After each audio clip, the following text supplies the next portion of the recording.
Greetings, I am a woman in my mid-40s, and I'll be maintaining a degree of vagueness in the details to protect my anonymity. My ex-husband and I first crossed paths during my late teens, and after 3 years of being together, I found myself expecting a child. Given the unexpected nature of the pregnancy, we made the mutual decision to tie the knot. While our financial situation wasn't ideal for marriage, we believed we could make it work with a baby on the way. He picked up extra work shifts, and I did my best to contribute as well.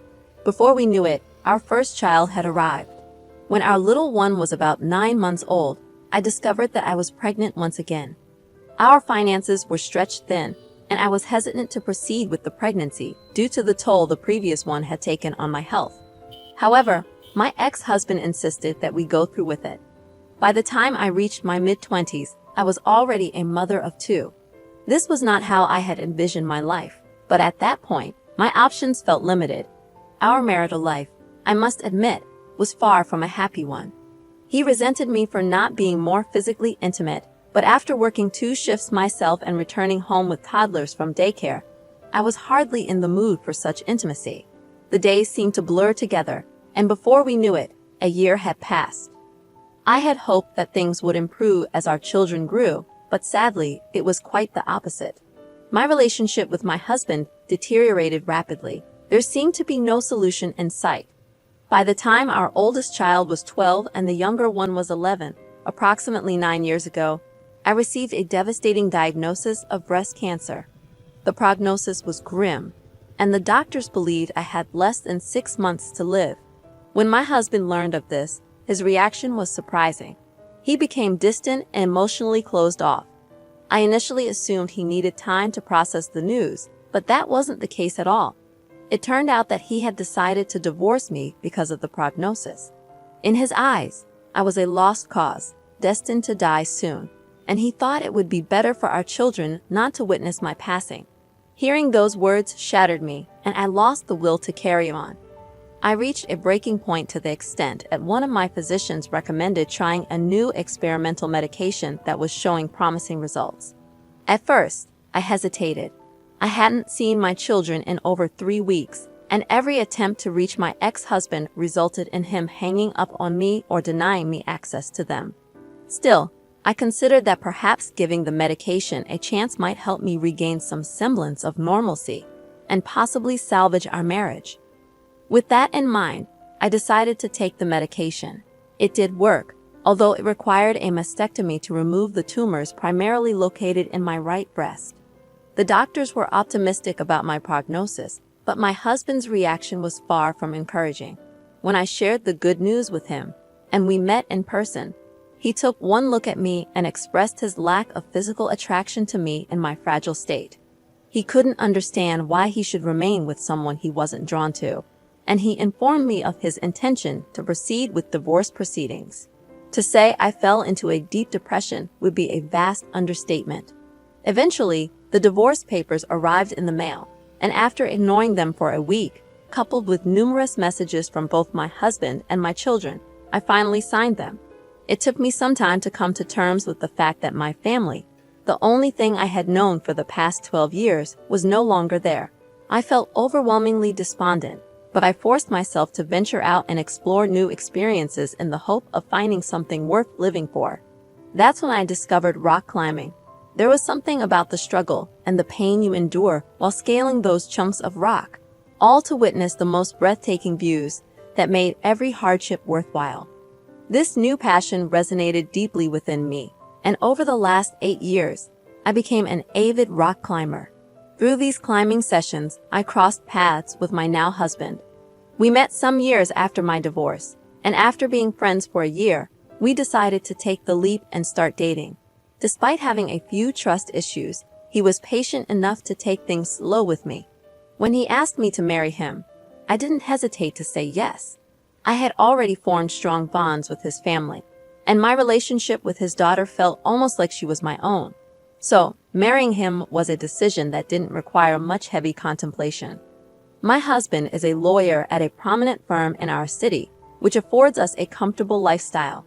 My stepdaughter, who is about to turn 18, is dearly loved by both her parents and their extended family.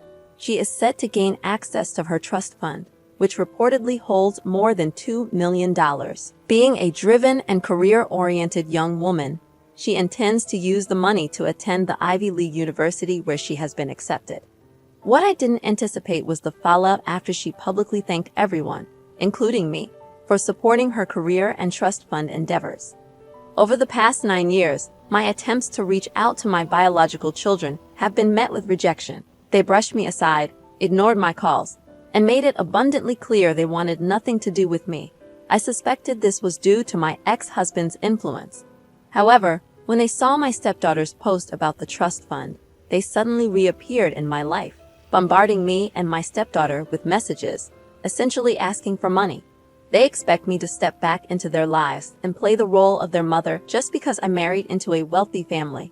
I find myself at a loss about how to handle this situation.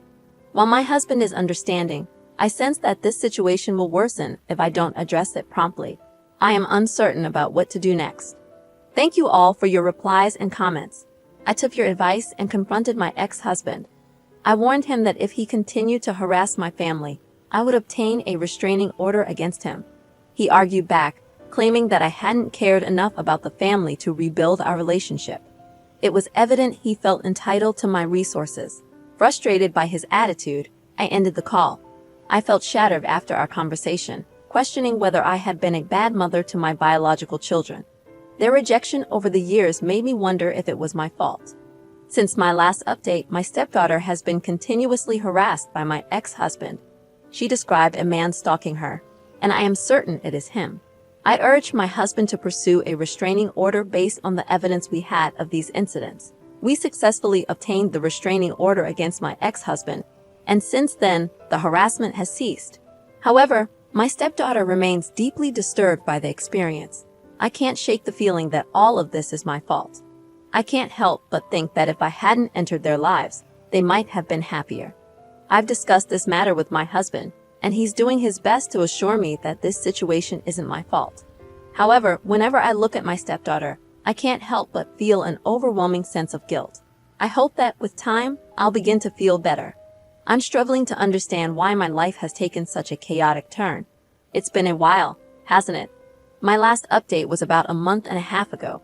Today, I'm here to share some news with you all. My eldest biological child reached out to me, expressing his guilt for posting those provocative messages just to get my attention. He wanted to apologize to my stepdaughter in person, but I wasn't comfortable with the idea of letting him near her. However, hearing his voice made me realize how much of his life I've missed, even though I gave birth to him. These emotions weighed heavily on me for some time. After careful consideration, I agreed to stay in touch with him, as I wanted to get to know my child better.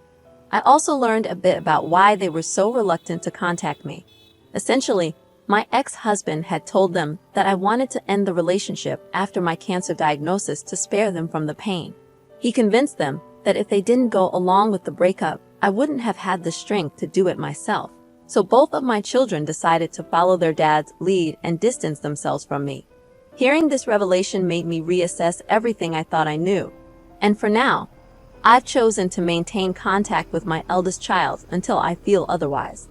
I'm proceeding with caution, and he mentioned that he will speak with my youngest child as well when the time is right. We'll see what the future holds, as time will be the best judge of their character. I prefer not to provide further updates on this post, as I'm concerned it might attract more attention than necessary. I appreciate all the support and advice I've received. Thank you. Hey, OP, I'm so sorry you're stuck in such a difficult situation. You deserve much better than what you're currently going through. Your ex-husband's behavior is truly appalling, and it's disheartening that he has placed you in this predicament. His entitlement is hard to fathom, and his belief that he has any right over your husband's money is unjustifiable. Please consider getting a restraining order to protect yourself and your current family from your past family. OP, you are not in the wrong here. You didn't ask for your ex-husband to harass you, and you deserve support and understanding during this challenging time. He made the decision on his own. This isn't your responsibility in any way, shape, or form. Please try not to carry the burden of guilt for circumstances that were beyond your control. You shouldn't blame yourself. You've tried your best to be there for them. But every time you reached out, they shut you out. I'm certain your ex-husband played a role in this situation, and you shouldn't let it affect your self-esteem. I'm a 43-year-old woman with a 24-year-old son. I had him when I was quite young, and his father was never involved in his life. When he found out I was pregnant, he chose to leave. Without his support, I had to provide for my child entirely on my own. Fortunately, my parents were supportive and helped me raise my son while I finished my degree and worked my way through university. My early 20s weren't what I had envisioned, but I never regretted having my child. He has always been my best friend, or at least he was until he got into a relationship with Grace, a pseudonym I'm using. Grace is 23, and they met in high school. I didn't mind them dating because I've always been a liberal but strict mother. I had frank conversations with my son about the challenges of teen pregnancy and was very clear about my expectations. Luckily, he understood and avoided making any rash decisions. However, ever since they started dating, I noticed a change in my son. He started distancing himself from me, which I could attribute to him becoming a man and wanting his space. But it wasn't just that. He refused to spend time with me and avoided genuine conversations. I tried to figure out if I had done something to upset him, but I couldn't pinpoint the issue until I met Grace in person. The moment I saw her, I realized what the problem was. Grace harbored animosity toward me. I could sense it in her eyes during dinner. She often made snide remarks about how she thought I must be lonely because my partner had left me, and I had to work long hours to provide for myself. She was incredibly opinionated and unbending in her beliefs. From what I gathered, she despised the fact that I chose to be a single parent without dating around. According to her, I was monopolizing my son's life by not providing him with a father figure. She believed that if I had given my son a male role model, he would have grown into a better person, a real man, she asserted. This conversation took place around 6 months into their relationship. Recognizing the alarming signs, I attempted to talk to my son about it, but he promptly dismissed my concerns. He argued that Grace made him happy, and I needed to respect his individuality. While I understood his perspective, I couldn't help but worry. In my heart, I hoped their relationship would run its course, but to my surprise, they stayed together over the years. It wasn't inherently a bad thing, but the red flags I noticed kept multiplying, and it felt like I was the only one seeing them. Despite the strain in my relationship with my son, I tried my best to be happy for him. I wanted nothing but the best for my child. 2 months ago, they came to announce their engagement. I was a bit taken aback by the news, but ultimately, I was happy because my son was happy. During the wedding preparations, my mother asked me to uphold our family tradition with my soon-to-be daughter-in-law, as I had never gotten married.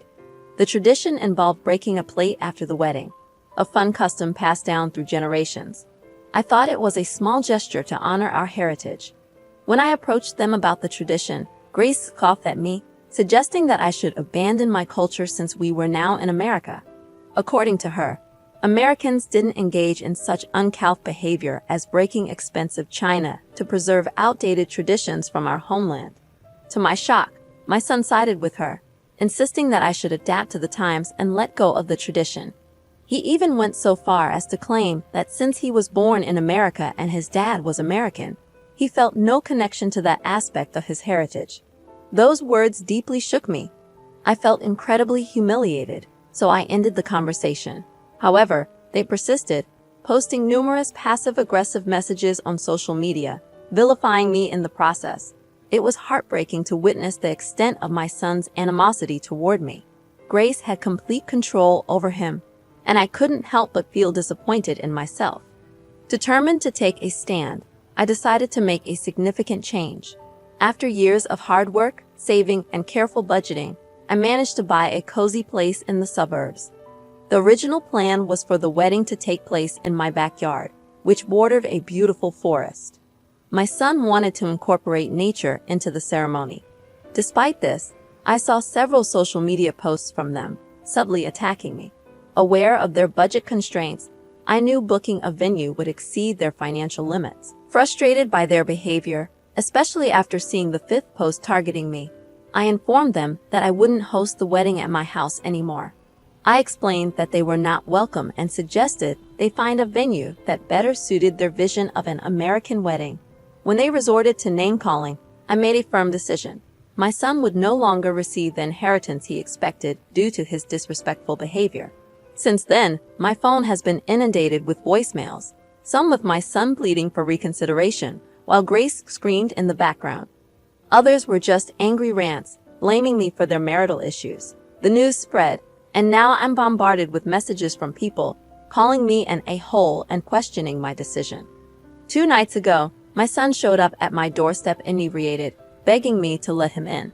He cried, slurring his words, and banged on the door. I chose not to open it, trying to enforce boundaries. Perhaps I had been too lenient, allowing him to forget that I'm his mother, deserving of respect. From what I gathered, Grace always desired to live in the suburbs, and my house was her ideal choice. If I didn't comply, the marriage might not proceed, as Grace demanded a provider. I contemplated telling my son to work hard and find a solution, but I remained silent. In those moments, I faced the painful realization that I hadn't raised the son I had hoped for. He stayed on my porch for about 3 hours before arranging an Uber to leave. I feel conflicted, torn between guilt and the belief that I'm not in the wrong. Thank you to everyone for your comforting and kind messages. I truly appreciate your support and reassurance, especially those insisting that I'm not entirely at fault.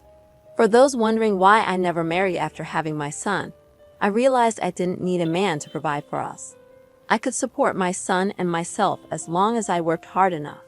My brothers serve as positive father figures, and my son always felt the love of a family without me being tied down to a marriage. Regarding my son, he's remained silent since that night. I received a couple of voicemails from Grace, blaming me for everything. I can't help but feel like I've lost my son, but only time will tell how this situation unfolds. Recently, they broke up, and my son came to my place to inform me about it.